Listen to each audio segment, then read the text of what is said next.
Can go. Okay, good morning, good afternoon, good evening, all around the world. As the chair of Atlas, who is hosting this event, I would like to extend a warm welcome to all of you. Atlas, the Association for Tourism and Leisure Education, is a global network with about 150 member universities across the world, dedicated to advancing research, education, and collaboration in the fields of tourism, leisure, and hospitality. And the goal of Atlas is to foster excellence by promoting research, teaching, and knowledge exchange in tourism, leisure, and related disciplines. Thank you for joining us this in Atlas webinar on tangible and intangible cultural heritage in the Middle East and North Africa region, organized by the Middle East Regional Chapter of Atlas. And this chapter is coordinated by Filarezzi Kotzi, who is a professor at the College of Communication and Media Sciences at Sayed University's Dubai campus in the United Arab Emirates. The webinar will feature 15-minute presentations by young student researchers, each highlighting elements that constitute the region's cultural heritage, from architecture, crafts, visual and oral traditions, to social practices and rituals. On behalf of Atlas, I hope that this webinar provides you with valuable insights, engaged dialogues, and a deepened understanding of how heritage preservation can align with sustainable development in a rapidly evolving world. Thank you once again for your participation and engagement, and wishing you an interesting event. And with that, I am pleased to hand over to Filarezzi Kotzi, the coordinator of this event. Filarezzi, please, over to you. Thank you. Thank you, Dr. Courtney Dykmans. I'm very happy to be here today among you, and you have said everything. I am the Atlas coordinator. I'm a professor at Zagreb University, and I'm very happy to host today. And thank you so much for giving us the opportunity and the platform for the students from Zagreb University to present their small research and that they did for intangible and tangible elements of culture heritage in the United Arab Emirates. And we also have among us a student who has just graduated with her PhD a few hours ago. And so she will be also presenting her research on Morocco. The first presentation for today is called Ain Oasis, a journey through heritage, culture, and sustainable tourism. Ain Oasis is the only cultural site protected by UNESCO in the UAE, and it will be presented by Maria Malhemeiri, Salama Salem, and Mara Al-Falasi, and Sana Al-Akhbabi. There are 4 university, and they are graduating now with a degree in tourism and cultural communication and a field work in Ain Oasis. So over to you.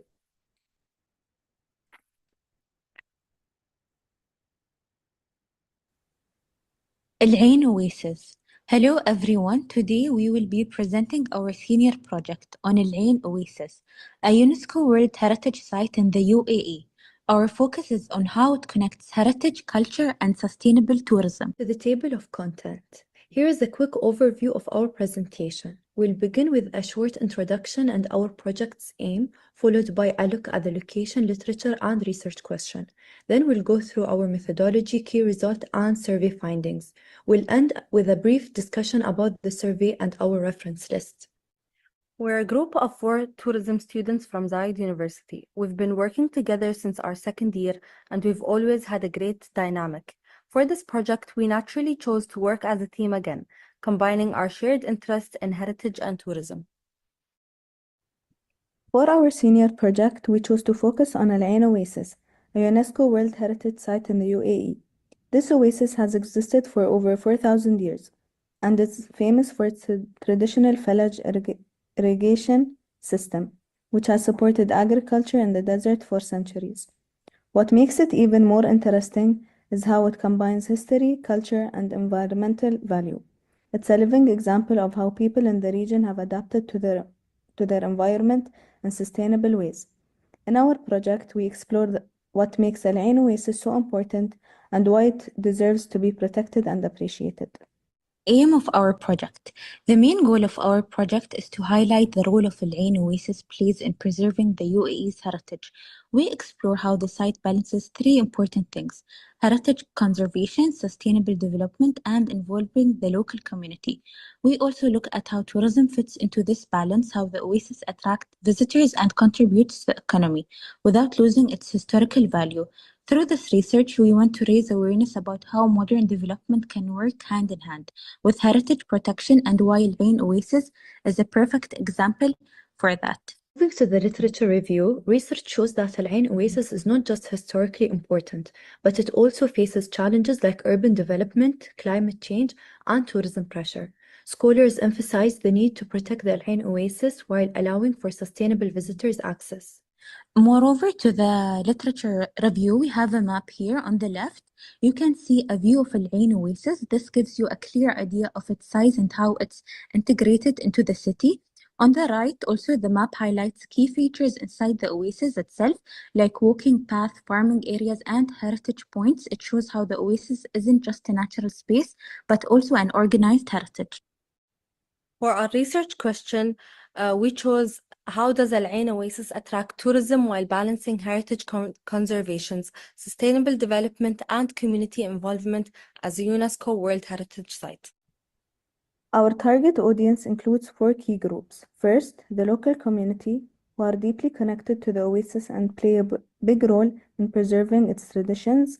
Second, tourists, because they bring attention, support, and economic value to the site.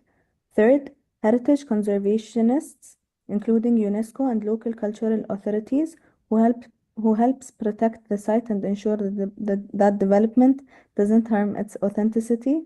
And finally, tourism developers and policy makers who have the power to plan improvements and promote the oasis.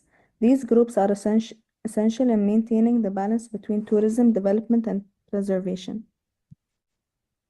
Methodology. For our methodology, we plan to conduct interviews with UAE locals, tourists, heritage management staff to gather different perspectives. We also plan to distribute a survey asking participants whether they prefer to keep Al Ain Oasis as a lesser known site or promote it more to attract tourists. The goal was to collect both qualitative and quantitative data to support our research. For the result, during our visit to Al Ain Oasis, we had the chance to explore the site with a tour guide who explained the village irrigation system and traditional farming methods.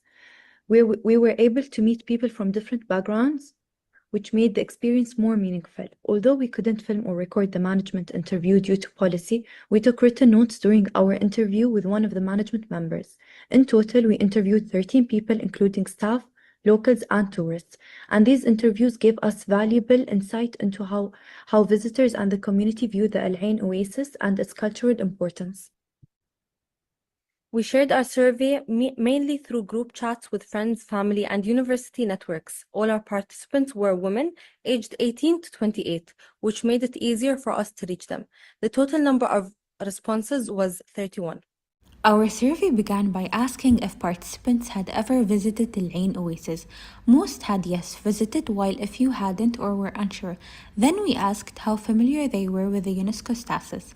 The majority were somewhat familiar, some were not familiar, and only a few were very familiar, which shows there is always room to raise awareness. When we asked what would attract them to visit, the top answers were the natural beauty of the oasis, its cultural and historical value, the cafes, and educational activities. When then we asked if they believed that Al Ain Oasis is important for preserving the UAE's heritage, almost everyone agreed. Moreover, for improvements to attract more youth, participants suggested more guided tours, interactive exhibitions, and stronger social media promotion. When asked if they would recommend the site to others, the majority said yes, definitely. For improvements to attract more youth, participants suggested more guided tours, interactive exhibitions, and stronger social media promotion. When asked if they would recommend this site to others, the majority said yes, definitely, while a few said maybe, indicating a mostly positive impression. Finally, we asked whether the oasis should be preserved as it is or improved to attract tourists. Most were open to thoughtful improvements, while others preferred to keep it as it is, showing a mix both preservation and development preferences. From the survey results, it's clear that Ain Oasis is highly appreciated for its nature, culture, and peaceful atmosphere, especially among young people. However, many participants were not fully aware of its UNESCO status, which shows a need for stronger awareness and promotion. At the same time, most responses supported the idea of improving the site to attract more visitors, as long as it doesn't affect its originality. This shows that young people value both tradition and modern engagement, and they're open to change if it respects the site's original charm. And these are the references we used. To wrap up our presentation, we'd like to share a short video that brings everything together. Welcome to Ain Oasis, one of the most ancient and remarkable landscapes in the United Arab Emirates. This lush green sanctuary in the heart of the desert is more than just a beautiful site, it's a living heritage. For our senior project in TCC 471, we explored the historical, cultural, and environmental significance of Ain Oasis, a UNESCO World Heritage Site that has supported life for over 4,000 years. We have interviewed in our trip workers, students, tourists, and more. What attracted you to visit Ain Oasis? Because it's famous for and classified as a UNESCO site to visit. And since we're on holidays in UAE, we decided to drive by and visit the oasis. Do you mind me asking, how did you first hear about this heritage site? We heard about it in the tourist guide. What makes this oasis truly unique is its ancient village irrigation system, a complex network of underground channels that brings water from the nearby mountains and wells to the field. What attracted you to visit Ain Oasis? So I am cycling around the Emirates, and there is a British explorer from the 1950s called Wilfrid Thesiger. I think in Arabic he is called Mubarak bin London, and he came here. He crossed the empty quarter desert on a camel maybe 70 years ago. And so there is an exhibition in the Jahili fort, which I came to see, and then I saw there was this UNESCO site. So that's why I come to the Ain Oasis.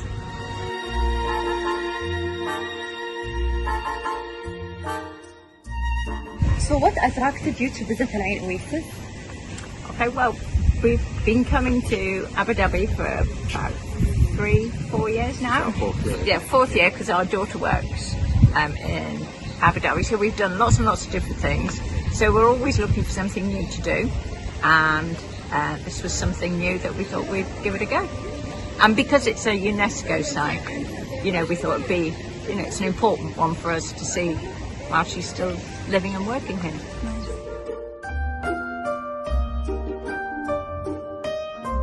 This is one of the UNESCO heritage sites in Ain, and also one of the biggest oases in Ain out of 6. And the total area of this oasis is 1,200 hectares. Inside this we have 550 farms and 147,000 trees. And most of the trees are the date trees.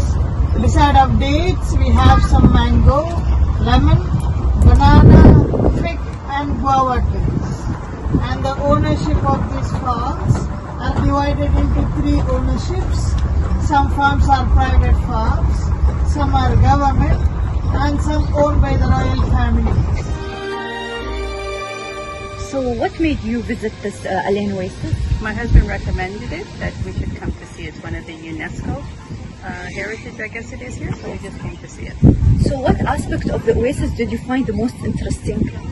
The greenery, the place here is so beautiful, relaxing. So did you enjoy the Ain Oasis? Yes, it was beautiful. Thank you.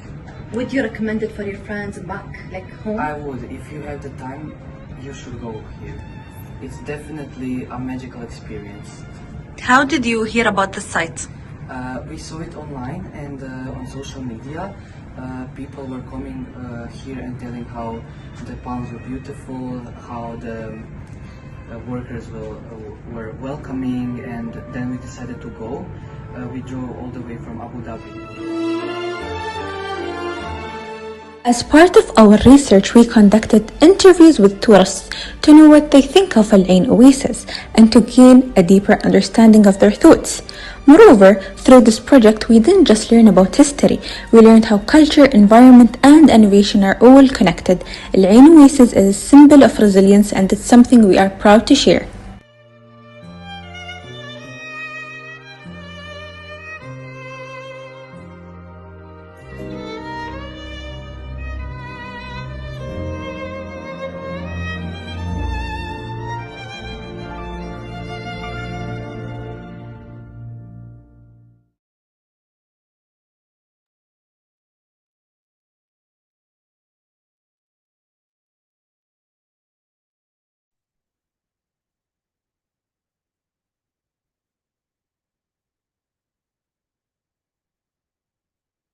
Thank you so much. Thank you for this very nice presentation about Ain Oasis.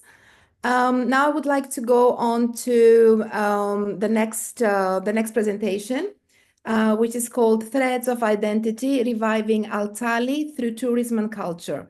Fatma Mohammed, Daima bin Haidar, and Shama Nasser will explain to you what is Talli and what is what is this intangible or tangible element of culture. We will hear now what it's all about.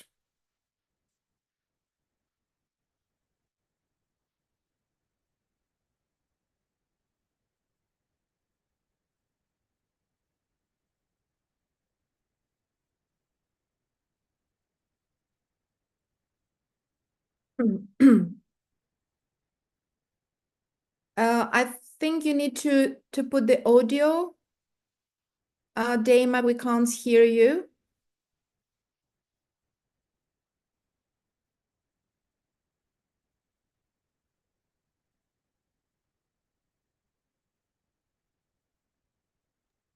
What about now? The background. Then we will talk Yeah, about can you the put it research. from the beginning because we can't hear. Thank you. Hello everyone. Today, my team and I will be presenting our senior project titled Threads of Identity, Reviving Al Talli Through Tourism and Culture in the UAE. We will start our presentation by introducing ourselves in the bios, moving forward to the introduction about our topic and the background. Then we will talk about the research goal and the literature review. Then the methodology, where we will explain the methods we've used in our research.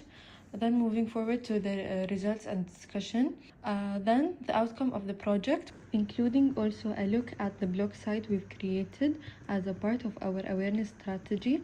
And then finally the conclusion. We are Fatma Mohammed, Dima bin Haidar, and Shama Nasser, final year students majoring in tourism and cultural communication. What brought us together as a team is our shared passion for Emirati heritage, creative expressions, and meaningful storytelling. Each of us brings something different to the table, from research and content creation to media production and event planning. Over the past few years, we've worked on several cultural and tourism related projects, and that experience really helped us build strong teamwork, critical thinking, and the ability to turn ideas into reality. Introduction. This project looks at how Al Talli, a traditional Emirati embroidery craft, can be perceived and reintroduced to modern audiences through tourism and cultural initiatives. We used a mix of field visits, interviews, and creative presentation tools to explore how this heritage can be kept alive and relevant, especially for younger generations. Al Talli is a beautiful and detailed form of hand-woven embroidery, made with vibrant threads and geometric patterns and traditionally practiced by Emirati women. While it once played a strong role in daily life and cultural identity, it's sadly becoming less visible today due to modernization. That's what's inspired us to focus on bringing it back in the spotlight. Our main goal is to revive and celebrate Talli as a powerful symbol of Emirati cultural identity by connecting it with tourism and cultural experiences. To do this, we conducted field work at Al-Shandaga Museum, spoke with skilled artisans who still practice this craft, and gathered visual content to document the process. With this project, we want to raise awareness among young people and visitors about the beauty and significance of Talli by bringing it into modern context. We hope to strengthen cultural pride, support heritage preservation, and promote Talli as a living tradition in the UAE's tourism story. Moving forward to the literature review. What is Talli?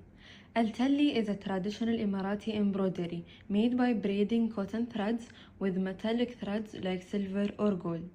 Cultural significance. It's a way for Emirati women to adorn themselves during special occasions, representing their cultural identity and artistic skills. How it is passed down. Traditionally, Talli was passed down through mothers learning their daughters. Today, there are workshops and courses in schools and cultural centers to teach and perceive this craft. UNESCO recognition.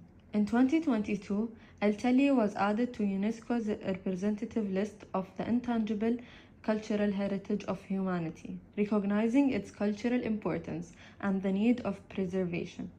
Cultural promotion efforts. Programs by Dubai Culture and the UAE Ministry of Culture and Youth are helping promote Talli through live demonstrations and educational workshops. Integration into tourism. Cultural tourism is being used to perceive Talli, incorporating it into tourist experiences and educational programs. Museum and cultural festivals in the UAE often showcase Talli, giving visitors the chance to learn about it and appreciate this craft. In our project, we used a combination of qualitative research methods to understand Talli's significance. We conducted interviews with grandparents to gather stories and emotions tied to the craft, and we used survey with Zayed University students to gauge awareness levels. For data collection, we recorded video interviews with experts and community members, and also did observational documentation of Talli's making process to capture tools, techniques, and materials. Finally, we used thematic analysis to identify key themes like cultural memory, fashion, and generational shifts. This helped us build a clearer picture of Talli's role today. Our main outcome is an awareness campaign focused on Talli. We're launching a blog site that includes expert interviews, historical stories, and a visual gallery of the craft. The blog will not only inform people about Talli, but also attract a wider audience, especially the youth, through storytelling and engaging visuals. This platform is our way of preserving heritage while modernizing it by making it more accessible, more educational, and more visible in today's digital culture. We collected results from 32 students through a survey and interviewed 5 individuals. From the survey, most students said they know what Talli is and they love the colorful pattern, but when we asked if they had actually learned how to make it, almost no one had.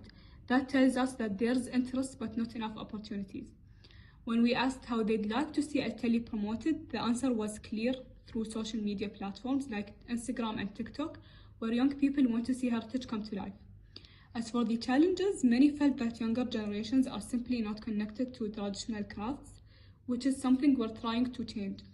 Through the interviews, people shared beautiful memories of Talli. It reminded them of happy moments like sitting with family or preparing for weddings, and they also mentioned how using traditional tools adds meaning to the process. One thing that stood out: younger people feel a sense of pride when they see Talli used in modern clothing. It makes them feel connected to their roots.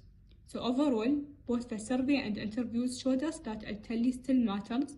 We just need to make it more visible and more accessible for the next generation. Our findings revealed 5 key themes. First, cultural memory.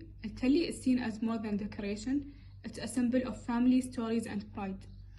Second is social bonding. It was a group activity among women during major life moments. Third is tools and techniques. Using authentic tools in workshops makes the experience more meaningful. Generational shift as the 4th point. While elders worry about its loss, young people get excited when they see it modernized. Last but not least, fashion and pride. Wearing Talli today makes youth feel connected to their identity. So these themes guide our strategy, focusing on modern fashion, youth engagement, and educational experiences. To summarize, the interviews and survey confirmed that Talli is still alive, but it is struggling to stay relevant. So preservation is needed through education and workshops to pass on stories and skills, and modernization is essential. Young people like Talli when it's presented in modern and fashionable way. And national identity is strengthened by Talli, so it should be part of tourism, daily wear, and cultural events. And most importantly, we need to shift the narrative. Talli isn't just an old tradition, it's a living art form that can thrive today through the right platform and community support. The key takeaway from our findings is that while Talli holds emotional and cultural value, it's at risk of fading unless we actively revive it through hands-on experiences and creative engagement with youth. Now let's take a look at the key takeaways from our survey findings on Talli. So survey results show strong appreciation for Talli heritage and craftsmanship. However, youth engagement is low, which many see as the biggest threat to its survival. There is a clear lack of educational effort, pointing to the need for structured learning and outreach. People support modern promotion like social media and fashion to keep it relevant. Finally, Talli is seen as potential tourism asset, adding to its cultural value. Our research interview and survey show that Talli is a vital part of the UAE's culture and social identity. Artisans stress the need to preserve its technique while making it appealing to the youth.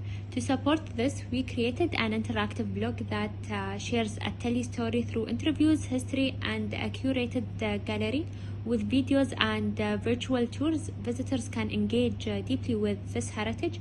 This project helped keep Talli alive and position it as a proud symbol of the UAE's national identity. I would like to share a quick overview of our blog titled Emirati Talli. It explores Talli, a traditional Emirati embroidery known for its vibrant color and detailed patterns. More than just a decorative art, Talli reflects Emirati value and carries stories from the past. Traditionally, women would gather to weave together, making it both a cultural and social tradition. Today, efforts like exhibition and workshops such as those at Ashandaga Museum are helping preserve this beautiful craft for future generations. If you would like to read the full blog, simply scan the QR code on the slide to visit it directly. In conclusion, Talli is a powerful symbol of Emirati heritage and identity. Our project explored modern ways to promote it, especially through tourism, while keeping its traditional roots. With ongoing efforts like workshops and collaboration, Talli can continue to serve and inspire future generations. As a part of our project on Talli, we created a short video to showcase this traditional craft. It features our visit to Ashandaga Museum and include an interview with the skilled Emirati artisan. The video highlights the beauty, technique, and cultural importance of Talli in the UAE.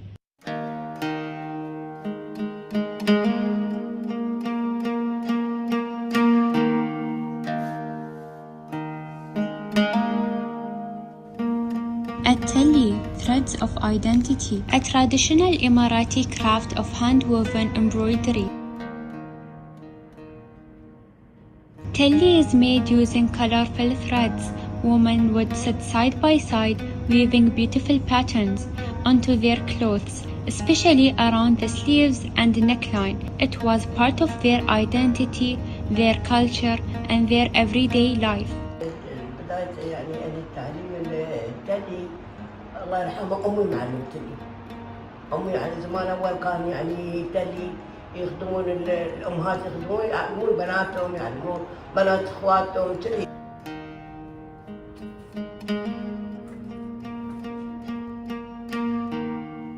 بدايته يعني لأن إحنا متعلمين على التلي الخوص أبيض والخيط أبيض.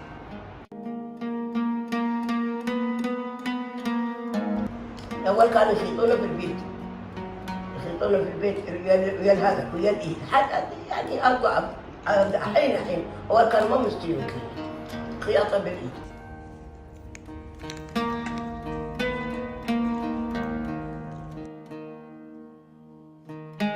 حتى بغيت ملوي يسود على اللون الأبيض واحمر يستوي، ابيض اسود يستوي.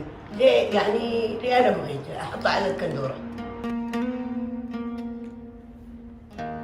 احلى من التالي ما شفتش، احلى من التالي يعني تردين على التالي يعني وايد وايد وايد وايد حلو، وايد من خوار من هالتطريد ومن هالبريسل تالي احلى.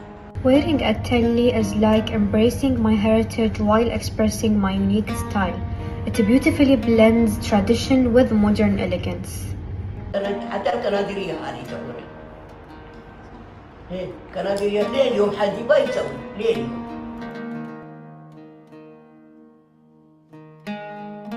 هذا بطيرة والخلقة مال الكادوليا يسوونها بطيرة.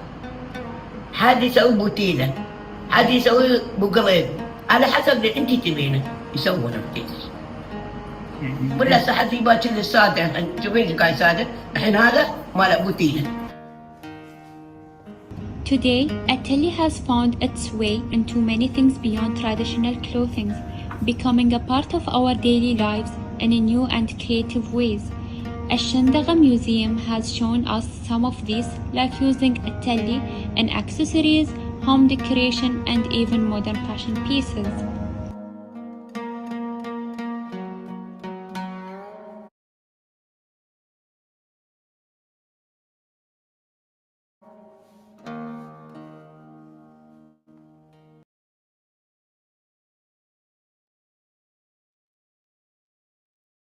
Thank you, Fatima, Daima, and Shema for the presentation and for the hard work you put into this and the lovely video that you shared with us. And I hope that now people are more aware of this traditional Al-Tali technique. Thank you. Now I would like to go to the third presentation of the day. It is called Hatta Escape, a wellness and spa tourism experience. And our students, Hamda Abdallah, Al-Reem Hamid, Mathail Youssef, and Nora Khalil, they will take you to Hatta, another place in the UAE. Actually, it belongs to the Emirate of Dubai. And they have also prepared a nice video that showcases a spa and wellness tourism in Hatta that they're proposing. So let's go. Hamda, you can share the screen. Thank you. We are 4 senior students at Zayed University majoring in communication and cultural tourism. My name is Hamda Abdallah and I am joined by Al-Reem Hamid, Mathail Youssef, and Noura Khalil. Each of us strength to this project: leadership, creativity, research, and storytelling. Together, we created a project focused on wellness tourism in Hatta. Today, we're very excited to share our senior project, which introduced spa and wellness tourism to a unique location in the United Arab Emirates, Hatta. Hatta is a mountain town located about 130 kilometers southeast of Dubai in the Hajar Mountain. It's a part of the Emirates of Dubai, and it's known for its traditional Emirati villages, scenic location, and outdoor activities like hiking, kayaking, and mountain biking. Unlike Dubai, which is famous for luxury resort and high-end wellness experience, Hatta has only one resort and mainly attract visitors from adventure and heritage tourism. We saw this as an opportunity. Hatta has peaceful atmosphere, natural beauty, and rich culture, make it a perfect setting for relaxation and wellness. To explore this potential, we transformed a holiday villa into a temporary luxury wellness retreat. We created a calming space with spa services and natural-based activities to see how people would respond. This real-life experiment helped us to explore whether Hatta could become a future wellness tourism destination. And now, let's walk you through our aim for this project. The aim of our project was to test the idea of bringing spa and wellness tourism to Hatta through a hand-on experience. We wanted to shift the focus from just outdoor adventure to wellness and self-care by offering relaxing spa treatment and natural-based activities in a peaceful villa setting. Our goal was to observe how people react to this type of experience in Hatta and whether there is a demand for wellness-focused tourism in this area. It also gave us a chance to show how places beyond big cities like Hatta can support luxury tourism in a way that fits their cultural and natural environment. Overview of wellness and spa, which is literature. The concept of wellness goes back thousands of years. Ancient civilizations like those in Greece, Rome, and Asia believed in healing that balanced the body, mind, and spirit. These early practices focused on a holistic approach to health, which is the foundation of wellness today. According to the Global Wellness Institute, modern wellness is still strongly influenced by these ancient ideas. This shows us that wellness isn't just a modern trend, it's a long-standing cultural concept that has evolved into today's spa and wellness industries. Spa tourism in the UAE and Hatta. In the UAE, spa resorts are a big part of luxury tourism, especially in major cities like Dubai. Dubai has many high-end spas offering a wide range of services to different types of travelers. But when we look at Hatta, which is known for its natural scenery and outdoor activities, we found that the options were very limited. Platforms like Booking.com and TripAdvisor show that Hatta has only one spa hotel, while Dubai offers many. This lack of spa services in Hatta shows us a clear gap and a potential opportunity. Tourism contrast Dubai versus Hatta. Even though Dubai and Hatta are in the same emirate, they offer very different experiences. Dubai focuses on a luxury city tourism, while Hatta focuses on heritage and adventure. This contrast highlights an opportunity. Hatta does not currently cater to wellness tourism meaningfully, but with the global rise in demand for peaceful, natural-based retreats, Hatta is in a great position to grow in this area. Development and wellness potential in Hatta. Right now, Hatta is growing quickly as a tourist destination. New projects like Hatta Beach, resorts, and hotels are helping turn it into a year-round spot for visitors. Its natural landscape with mountains, valleys, and lakes already attracts people who enjoy hiking and outdoor activities. While Hatta is known for adventure and ecotourism, its peaceful natural environment also makes it ideal. Scientific research supports this. Natural landscapes have been shown to reduce stress and improve mental health. This means Hatta isn't just a scenic location, it's also a healing one. A luxury spa in this setting would align perfectly with Hatta's calm atmosphere. It would also offer visitors a new experience, one that focuses on relaxation, mindfulness, and self-care in nature. This would meet the rising demand for wellness tourism and provide a refreshing contrast to the busy city-based spa experiences found in Dubai. To test our idea, we used a mixed method research approach. We hosted a one-night wellness retreat in Hatta with 10 female university students and collected both qualitative and quantitative data to understand their experience. We gave them a pre-retreat online survey, then a printed post-survey during a group feedback session. We also created a short video to promote the retreat and show how the space could serve a wellness destination. Research methodology.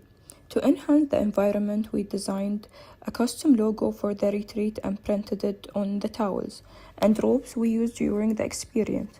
All the equipment and materials were printed by our team, helping to create a professional and an impressive setup for the participant. So here is an overview about the survey. We created a 10-question online survey and shared it with women and university students across the UAE. We have received in total 60 responses. So 91% had visited Hatta, showing it's familiar and accessible. 68% rated it as excellent or good, confirming its strong appeal. And only 5% mentioned a need for better facilities and more activities variety. So in terms of preferences, 65% preferred relaxation and nature-based activities, while the other 43% percentage also enjoyed hiking and adventure sports. Wellness potential in Hatta. The survey responses showed a clear interest in developing wellness tourism in Hatta. So according to the question, a strong 70% believed that Hatta should offer more luxury wellness options, such as high-end spas and retreats, while only small percentage of 3.3 felt that Hatta should remain focusing only on adventure and tourism. So when we asked about visiting a spa in Hatta, 78% said that they would love to, while 12% showed interest if the services and the prices were suitable to them, and only 10% were not interested at all. This confirms that wellness tourism in Hatta has real demand and room to grow. Preferred wellness services. So the answers gave us an insight into what people want from a wellness experience in Hatta. 81% of women said they want massage and relaxing treatments. 47% are interested in yoga, meditation, and beauty care. 39% mentioned fitness is less important but still nice to have it around. And when it comes to overall potential, 45% believe that Hatta can become a wellness destination. 59% of women, they go to spas occasionally, and nearly 1/3 visit spas regularly, which shows that there is already a strong wellness habit among the respondents that Hatta can support. What matters most to the visitors? This part of the survey asked what people value most when choosing a wellness retreat. 75% of women said they like the nature and the views in Hatta, which supports the idea of a spa surrounded by peaceful landscape. 53% said affordable prices and unique treatments are important as well. Only 25% cared about reviews, while most said location and price matters more. So when it comes to spreading the word, 75 would recommend the spa to others, and 23 might recommend it depending on the quality of the services. So this shows us how important the setting and the service experiences are in order to attract future wellness visitors. After our retreat, we held a group feedback session and collected printed surveys from all participants. All 10 participants rated the experience 5 out of 5. They enjoyed the pool, paddle court, and spa, and said the retreat made them feel relaxed and refreshed. Everyone agreed that Hatta has strong potential for wellness tourism, and that they would return. Some suggested small improvements like adding facial treatments, better drink options, and more advertising. Overall, the response was very positive, confirming that a luxury wellness experience in Hatta is something people want and enjoy. In conclusion, our project shows that there is real demand for wellness tourism in Hatta. The location has everything needed: peaceful nature, beautiful views, cultural richness, and space for future development. By offering spa and wellness retreats in Hatta, we can attract a new type of tourists, one looking for rest, not just adventure. This project gave us real insight into how wellness tourism could grow in lesser known parts of the UAE. Thank you for listening to our presentation. We hope it gave you a fresh perspective on how wellness tourism can expand in the UAE, especially in places like Hatta that are full of natural beauty and cultural value. We would like to give a very special thank you to our Professor Dr. Flaherty for her continuous guidance and support throughout this project, and also a special thanks to Hatta Terrace for giving us the opportunity to use their beautiful space for our retreat. Their support helped us bring this idea to life in real setting. Now, we would like to show you our video that we created for advertising our wellness center. Tucked between Hatta's majestic mountains lies a road that leads to stillness, a place where wellness lives in every corner.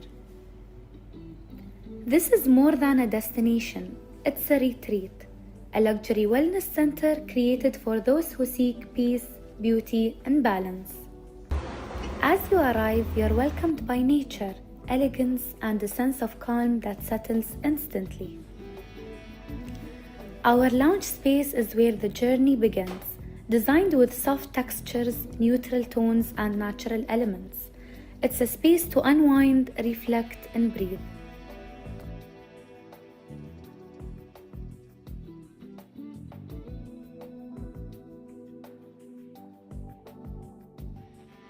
Indulge in self-care with curated salon services, from rejuvenating hair rituals to calming mani-pedis.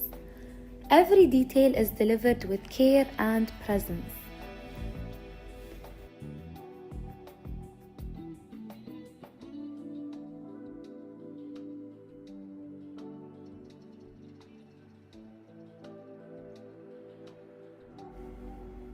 Then, let go completely with a personalized massage in a space designed for deep healing, silence, and resortation.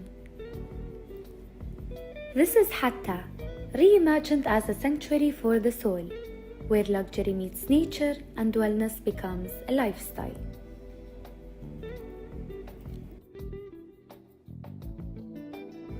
Well-being is a movement too. Our private paddle court offers an energizing break, playful, fun, and surrounded by nature. Reconnect with yourself through open-air yoga. Feel grounded, feel free.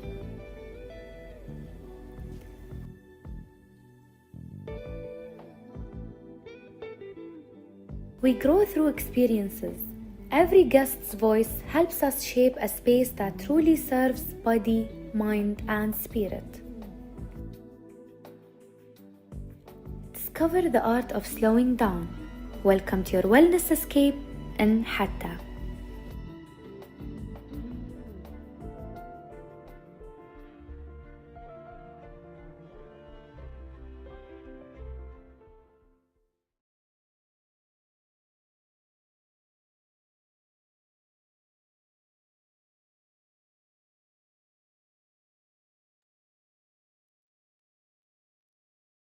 Thank you very much for this presentation and the very professional video that you created and your passion. Now going from a relaxing and a spa situation to a more spiritual one. So we will continue with our fourth presentation. It's called The Spirit of Ramadan, a journey of culture, faith, and tradition. And this research was done by Fatma Mohammed, Daima bin Haider, Afra Al-Falasi, and Aisha Matar. So you can please share your presentation now.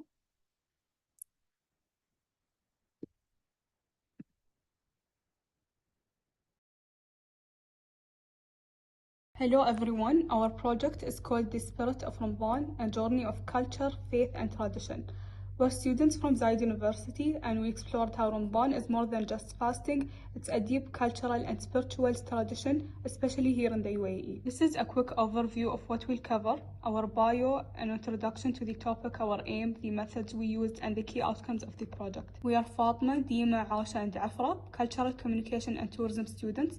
Each of us contributed to the research, filming and overall concept of the project, bringing in different perspectives to explore Ramadan as an intangible heritage. Ramadan is a sacred month marked by fasting, prayer and community. We chose this topic because we were doing the project during Ramadan itself, which made it more meaningful. It inspired us to reflect on the visuals and traditions we experience personally and see how they are practiced in daily life. Our aim was to explore the spiritual, cultural and social importance of Ramadan, especially in the UAE. We focused on local traditions like iftar, hospitality and storytelling and how these are passed down and adapted over time. In this part of the presentation, I'll explain what the literature review will cover. First, I'll talk about what Ramadan is and its meaning. Then, I'll include how UNESCO has recognized Ramadan as a part of cultural heritage. I'll also talk about the difference between tangible and intangible heritage. After that, I'll look at cultural practices during Ramadan. And finally, I'll discuss how Ramadan has changed over time. Ramadan is one of the most sacred months in Islam, observed by millions of Muslims around the world through fasting, prayer, and spiritual reflection. But beyond its religions and meaning, Ramadan also holds deep cultural and social importance. It shapes traditions, strengthens social bonds, and creates shared community experiences. In this presentation, we will explore the essence of Ramadan, how it's changed over time, and the impact it continues to have today. To highlight this, we hosted a Ramadan iftar gathering and recorded the event to capture the spirit of generosity and togetherness that defines this special month. UNESCO has listed some Ramadan traditions as a part of tangible cultural heritage in different countries. For example, things like community iftar tents, traditional food, Ramadan lanterns, and cultural performance. These traditions show how Ramadan is not just a religious month, but also a time full of culture, social values, and community spirit. Tangible heritage means things we can see and touch, like objects or places with cultural value. During Ramadan, this includes traditional food like haris, dates, and Arabic coffee, as well as things like Ramadan tents, majlis, spaces, and the clothes people wear. Intangible heritage is about things we can't touch, like traditions, value, and customs. For example, during Ramadan, this includes acts of charity, Tarawih prayers, spiritual reflection, and family gatherings. It also includes the habit of breaking fast together and sharing stories, which help keep traditions alive. Ramadan has many special cultural practices. Iftar is the daily meal to break the fast, usually starting with dates and water. Suhoor is also the pre-dawn meal. There are also nightly prayers called Tarawih, usually held in mosques. Different countries have their own unique tradition. For example, in the United Arab Emirates, people enjoy food like haris and luqaymat. In Egypt, people enjoy qataif and watch special Ramadan TV shows. In Turkey, drummers work around to wake people up for suhoor. Across all countries, strong focus on charity, hospitality, and being together. Over time, Ramadan has changed in many ways. Technology plays a big role now. People use Quran apps, prayer alerts, and even track the moon online. After COVID, virtual Tarawih prayers and online religious events also become common. Ramadan has also become more commercial.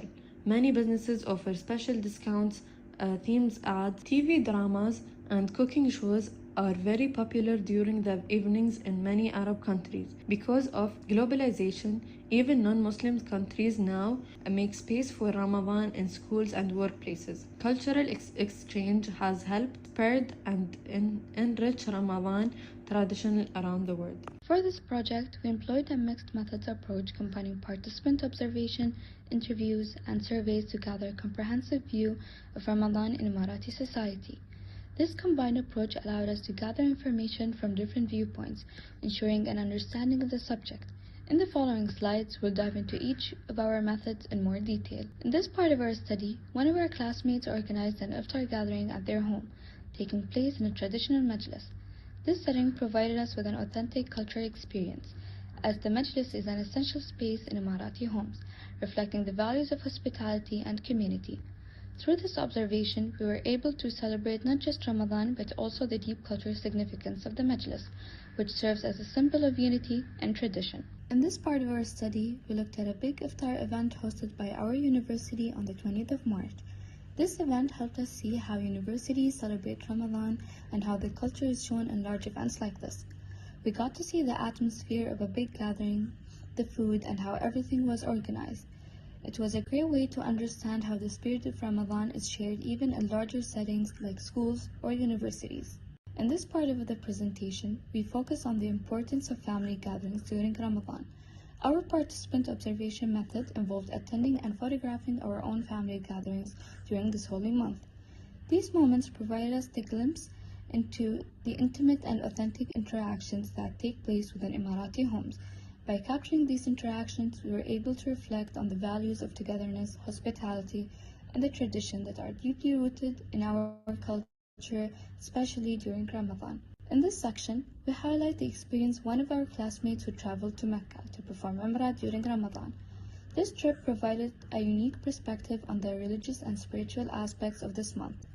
Observing these sacred rituals, especially in the heart of Islam, gave us a deeper understanding of the significance of Ramadan in a broader, more spiritual context.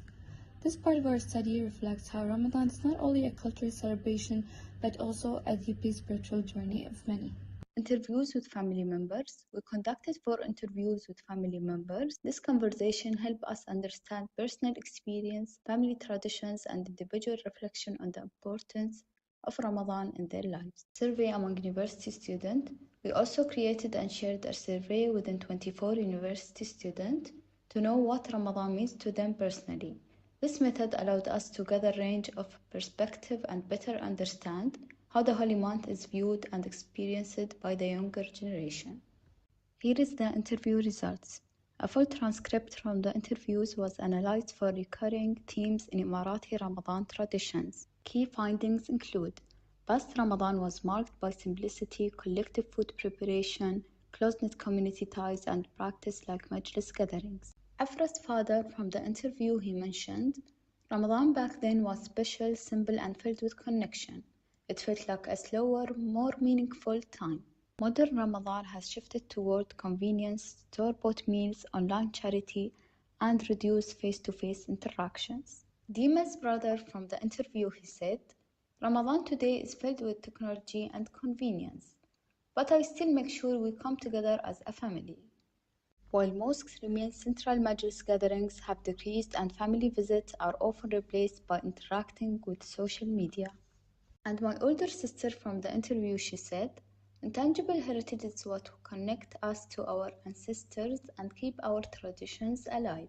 The interviewees emphasized that younger generations risk losing valuable traditions, and preservation depends on education, family involvement, and cultural programs. Fatma's mother from the interview, she shared, Ramadan was a period of deep spirituality and inseparable bond of community. Survey results. 24 participants completed the question. What 3 words best describe what Ramadan is to you? Participants shared 3 words that describe their feeling and experience during Ramadan. The most common words mentioned were prayer, worship, peace, and family gathering, reflecting the strong emphasis and spirituality fasting connection during this holy month. This table shows the answer we got from 24 university students. At this point, we are pleased to present the video we have produced, The Spirit of Ramadan.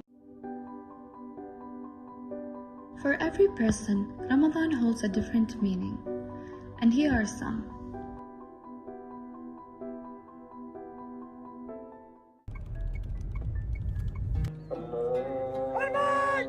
There is a special kind of comfort in gathering with friends during Ramadan. Friends coming together, hearts full, hands passing plates. Moments like these turn the ordinary evenings into something special.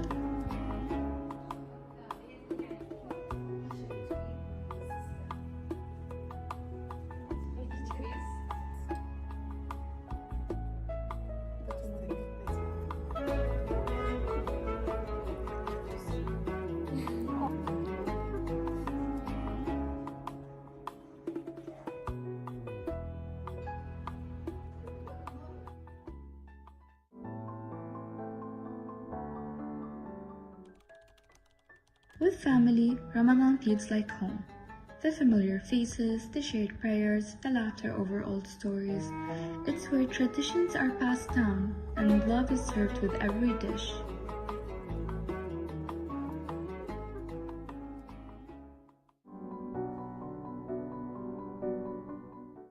In the stillness of prayer, many find their deepest connection. Ramadan is a time to pause, to reflect, and to let the heart speak in silence to the one who listens to us all.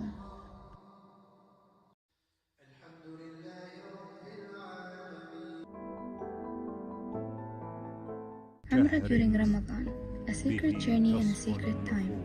Each moment feels heavier with meaning, each prayer more heartfelt, as souls seek closeness to Allah in the holiest of places.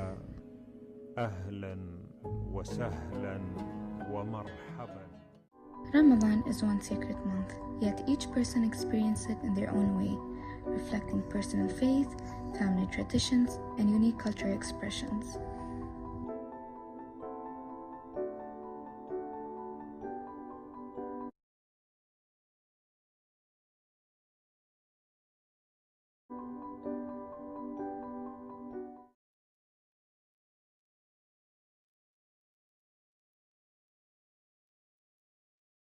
Thank you so much, Fatma, Daima, Afra, and Aisha.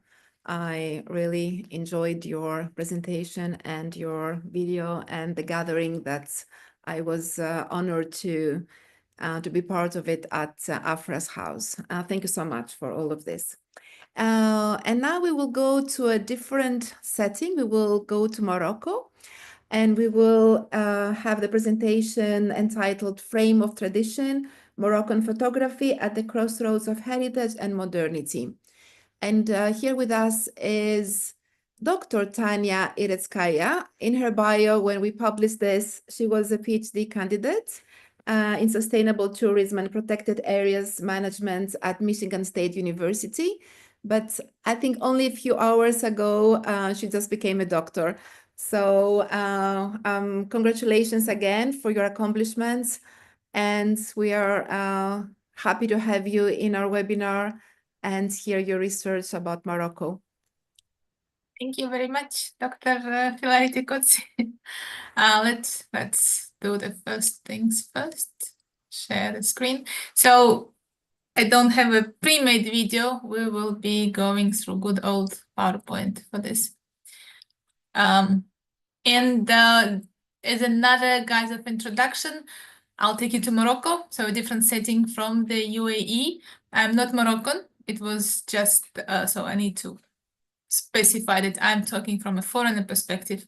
And the original research was done with art, history of art and contemporary art in mind. But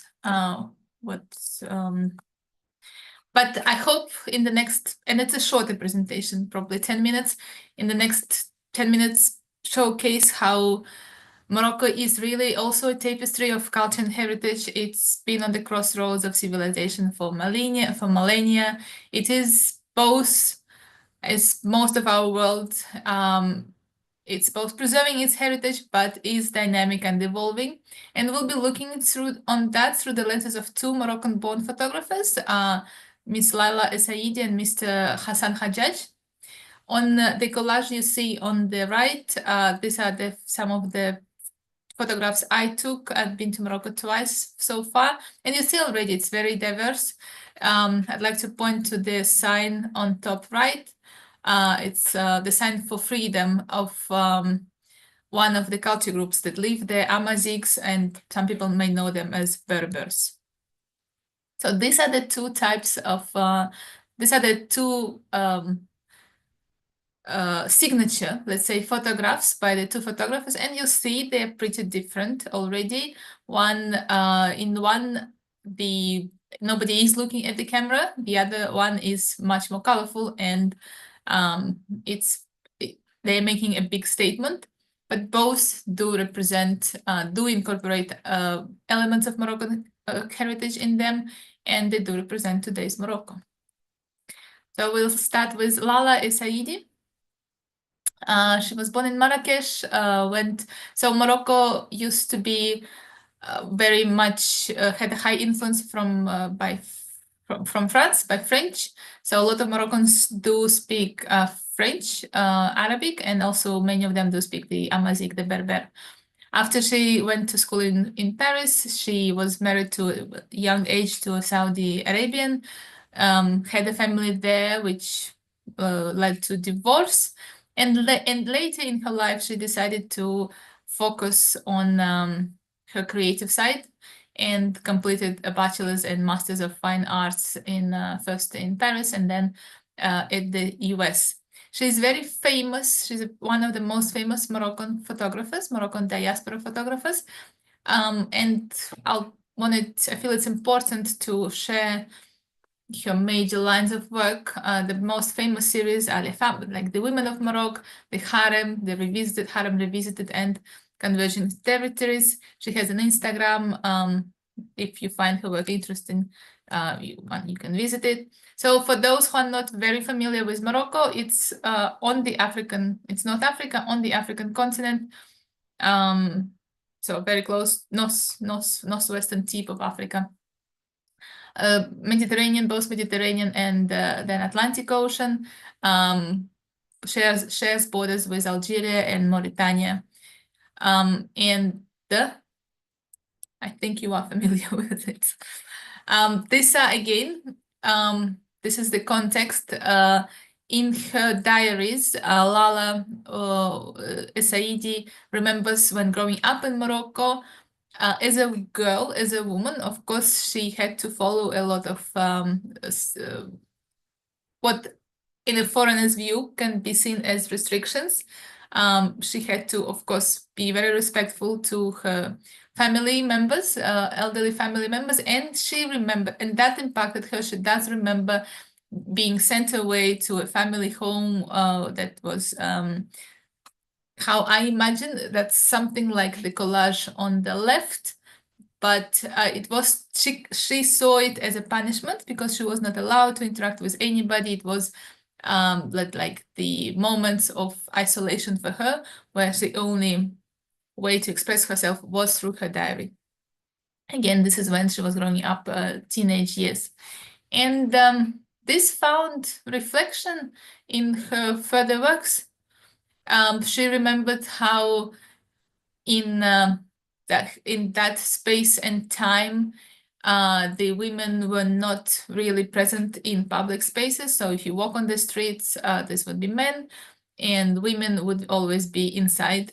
And that's also reflected in the design and architecture of the society. So for her childhood included being inside much more than outside. And when we look, and I used verbs in the past tense because it is a changing society. And her work reflects that in today's Islamic world, women have a much more prominent role. I'm not in the US, in the Western literature, when one studies Middle East, there is a term called Orientalist stereotype. This is basically when it's how West misunderstands the East and how the Middle East, and how one needs to pay a lot of effort to really see the real picture, and how the Arab and Muslim women have to be are seen in their own eyes versus in the eyes of foreigners. But of course, Lala Essaidi, all these are photographs, all these are staged photographs. She also highly is reliant on the traditional Islamic patterns of both architecture and clothing. So if we look closely at her photographs, you will see that women are, of course, covered. Nobody looks at the camera. The calligraphy on the veils, and the henna on the faces, these are quotes from her diary. So she used her growing years to then to talk about this struggles as an adult. These are also big scale photographs. They are very impressive when you see them in real life. They are being exhibited all across the world, and one needs to know that this is how not everybody will ever go to Morocco, but this is a way for other people to get a glimpse of what Morocco is. So most of the subjects, these are actually her real life family or friends, because it takes time, of course, to take this photograph. The calligraphy is, although these are experts from her diary, it's made intentionally illegible. There are props, these are eggshells, and we'll talk about what they may mean. And Lala Essaidi started as an artist and then went into photography. So of course, it's all the photography is a masterpiece. So when one does look very closely, these are all close-ups of the previous photo. It's called Converging Territories, and number 28. That means photo number 28 of those. It's not straightforward text, but some words are legible, and one is Ula. you probably know better than I do, but it means elevation, dignity, and self-empowerment. So dignity is a big word. The eggshells at the bottom, they possibly reference social boundaries, birth and creation. And so they're both delicate and prone to rupture. And again, note that nobody is looking directly at the camera. So takeaways, basically, when you see a photo like this, you know it's Balala, you know it's inspired by her story of growing up as a girl, as a woman in a Moroccan society, and trying to break through, trying to show the dignity of women.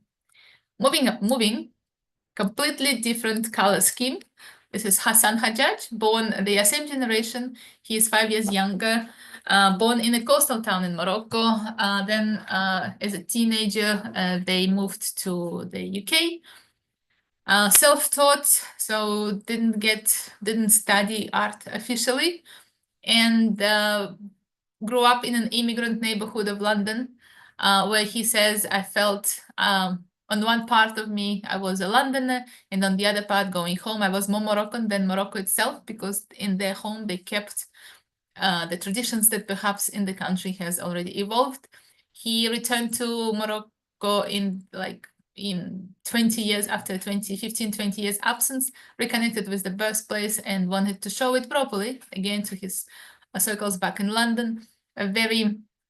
We know him as a photographer, but and that might be of interest to other students. He's also a big videographer, so he worked a lot in music, fashion, cinema, and design. People call him, he was nicknamed Andy Warhol of Marrakesh, and he's also a bar owner. So his Morocco is a bit different. Growing up as a boy, he could travel, he could run on the streets, let's say. He could explore the streets. He was not confined to the just houses. He was able to freely go in public spaces. So these are for those who haven't been, these are different shots of Marrakesh that I took, and you see it's a very vibrant, it's a colorful area. And he grew up in a coastal place. So this is the Atlantic Ocean. He says in his memories of my memories of childhood, running happily on the beach, playing football, playing soccer.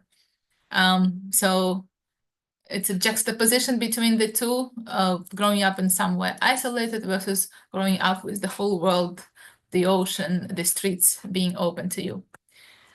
I'm not sure if people are familiar. This is Billie Eilish. She's one of the icons of today's youth in Western world.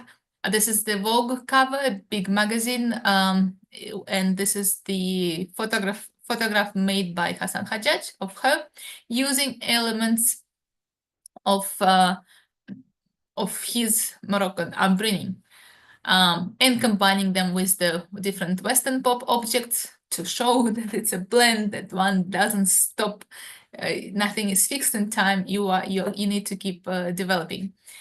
And he is familiar with, obviously, with Islamic art, with the art from the Middle East, and he uses those elements in his photographs. Every photograph has a frame, and the frame is usually made of repetitive elements. His art process is, once he knows who he's photographing, he has over 40 years of doing this. He got a collection of thousands of prompts from representing different ideas, but which are rooted in the diverse heritage of his home country. He sometimes buys them, or he would often design and create them himself. He usually works on the backdrop, and then there is a picture and the frame. Street views of Marrakesh. Note that a lot of people are on the motorbikes. This is important because next one, this is the most famous photograph by Hassan Hajjaj. It's called Kesh Angels. Kesh is for Marrakesh. Kesh is short for Marrakesh. And these are the 5 girls on motorbikes. They are henna girls. They're from the main square, Jemaa el Fna. and they all wearing jalabas, the traditional costumes. These costumes, it's all prompts. They were provided by Hassan Hajjaj, and they are, each of them represents one specific region or a specific concept. So to conclude, Hassan Hajjaj, but also really both those photographers, they are the ones how people in the West usually get exposed to the North African culture. So they bring the Arab and Muslim subjects to the forefront. They celebrate the global diasporic identity. They reverse the traditional, so they are at the forefront. They reverse the colonial Orientalist gaze, at least here, a lot.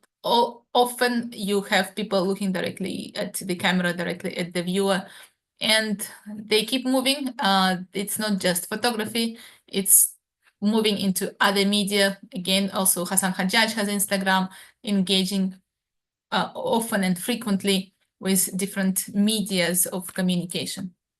This is the bibliography on Lala Saidi and bibliography on Hassan Hajjaj.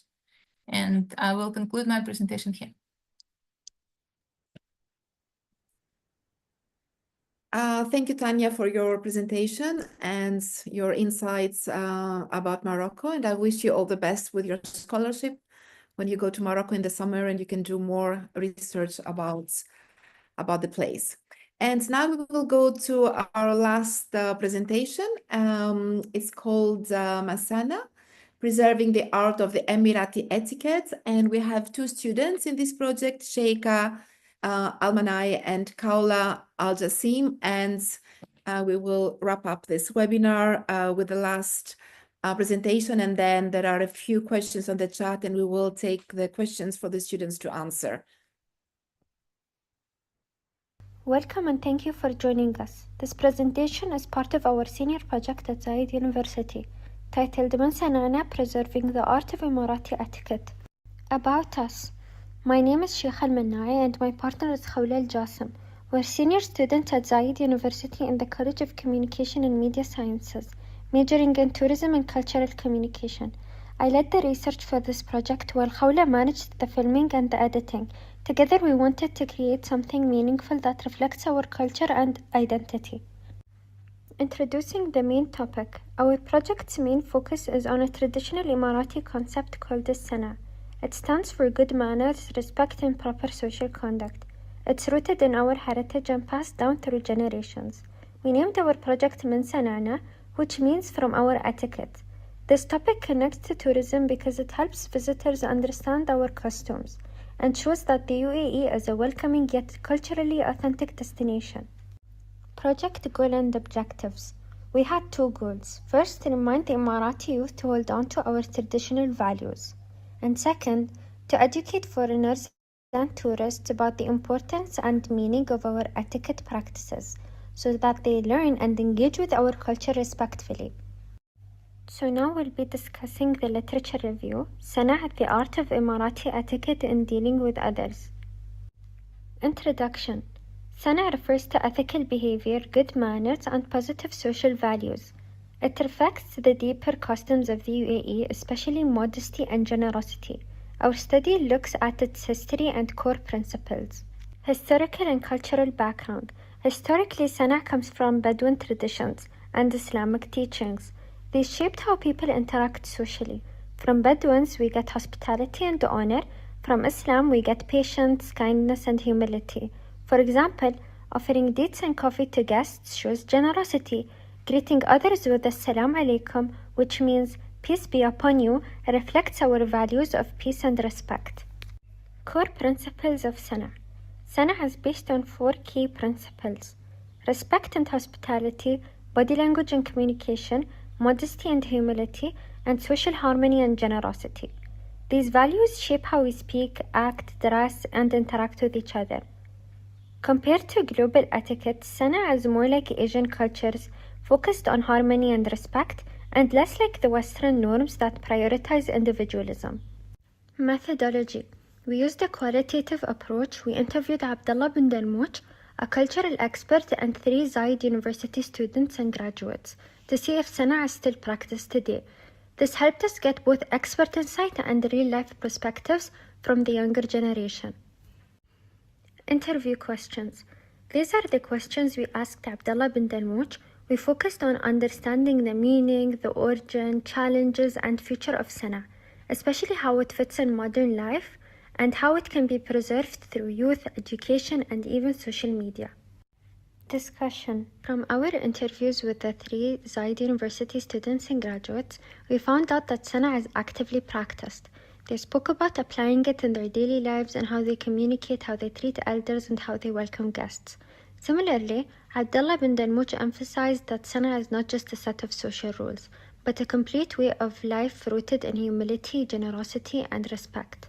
However, we also identified several challenges. Technology and social media have reduced the frequency of face-to-face hospitality, while Western individualism has led many to prioritize their personal freedom over community values. Additionally, the demand of modern urban life and work culture has caused some traditional practices to fade. Despite these challenges, there are ongoing efforts to preserve Sana. These include government-led campaigns, heritage festivals, educational programs in schools, and cultural practices passed down through families. In conclusion, Sana remains a vital part of the Emirati identity. It must be actively lived, taught, and adapted to fit in today's world. For future research, we recommend exploring how Sana functions in intercultural workplaces, how etiquette evolves in digital spaces, and how to maintain cultural balance in globalized society. Thank you for listening. We hope that this presentation gives you a deep understanding of Sana and its importance. Now we'd like to take you through our video, which visually captures everything we have discussed.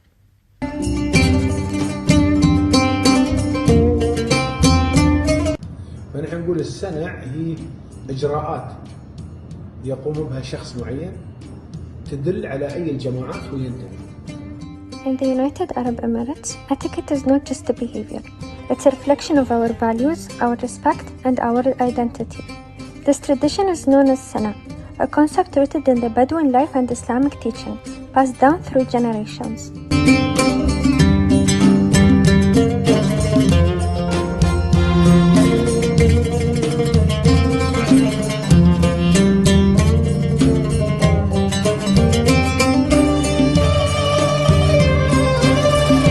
Sana is more than just a tradition.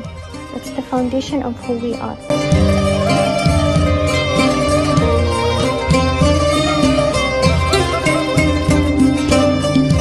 الضيافة يمكن من أهم الأشياء اللي يعني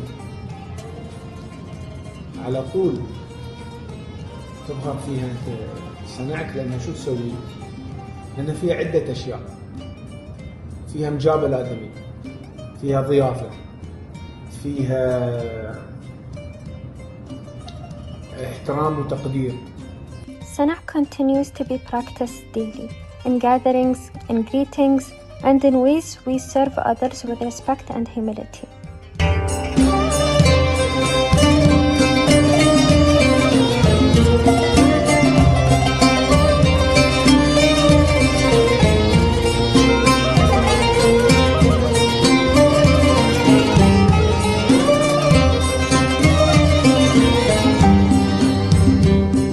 Sana or as-sana refers to good manners, respect, and proper social conduct. It teaches us how to speak with humility, listen with respect.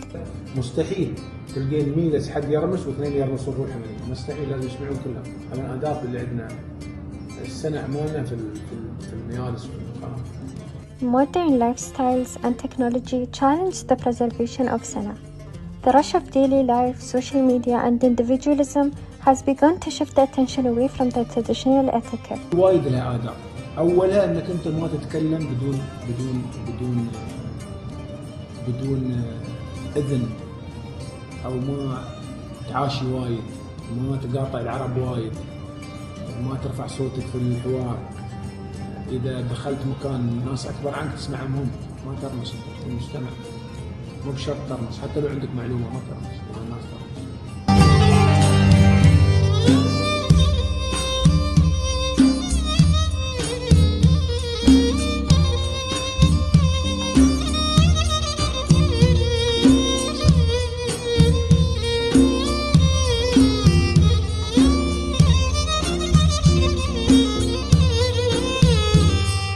efforts are being made to protect and pass down Sana.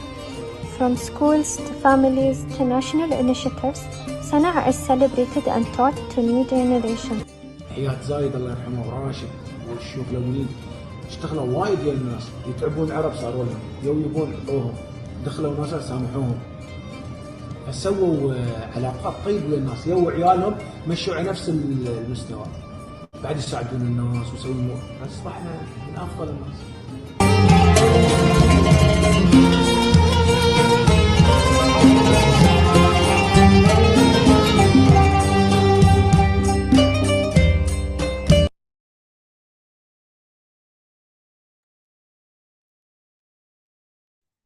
Thank you very much, Sheikha and Kaula, for this lovely video.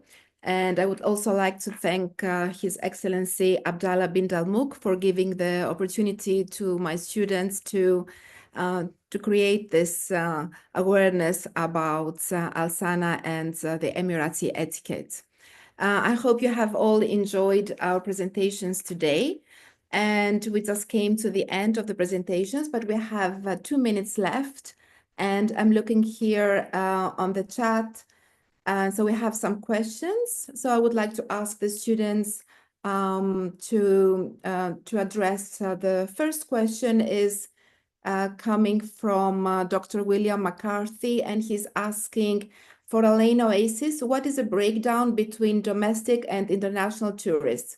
And how does it influence the discourse on sustainability? So the group who presented the Ain Oasis, the UNESCO heritage site, maybe would like to give us some feedback on this. Sure, Mara, we will. go ahead. Basically, for Ain Oasis, what is the breakdown between domestic and international tourists? Basically, Ain Oasis gets both domestic and international tourists, yet exact numbers aren't always clear.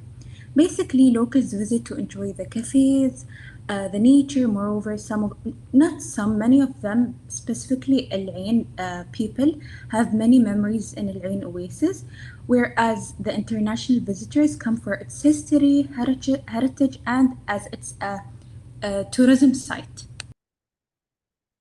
And for the second part of the question, which is, and how does it influence the discourse of sustainability? Basically, the mix of tourists makes sustainability important, so the site stays protected and the environment is cared for and the local community benefits while keeping traditions alive. Thank you, Mara and Mariam, for your answers. And I was just going to say about the international visitors. They were saying in the video that they were mostly coming because they heard it was a UNESCO heritage site, which I think when it is a UNESCO heritage site, it attracts more tourists. That can create problems with sustainability. But in our case, in Al Ain, there is not over tourism, so it's still the numbers are rather smaller. Great. And we have one more question, and that was for the Al Talli, the students that presented on Al Talli. And again, Dr. William McCarthy is asking the following question. Did you consider other online platforms beside the blog? Short form video on social media platforms such as TikTok, Insta, and YouTube is considered the best medium to reach young people today. So if one of you can reply to this question about Al Talli. Yes, we considered other platforms like short videos on TikTok, Instagram, and YouTube for reaching young audiences. We can also use them alongside with the blog for wider engagement. We also considered using some short clips from the video we filmed and share them on those social media platforms. Great. Thank you, Fatma, for your answer. So I hope this answers the questions on the chat that we had on the live chat. And it's now we just finished 1 minute overtime. So I will just have to participating. Thank you for coming and joining us today. Thank you for supporting the students that are undergraduate and they are about to graduate and go out into the tourism industry in the UAE. Thank you for creating awareness as one of our participants. I mean, in the chat, there was a chat discussion about creating awareness about Talli, and of course about all the other things that were discussed today. So I would also like to thank Leontine Underwater for organizing and putting this webinar together. She's behind the scenes. We can't see her, but she's the one that is, organizing this behind the scenes. So thank you all so much, and we hope to see you again in our next webinar and creating awareness about the Middle East and the UAE in particular. Thank you. Goodbye.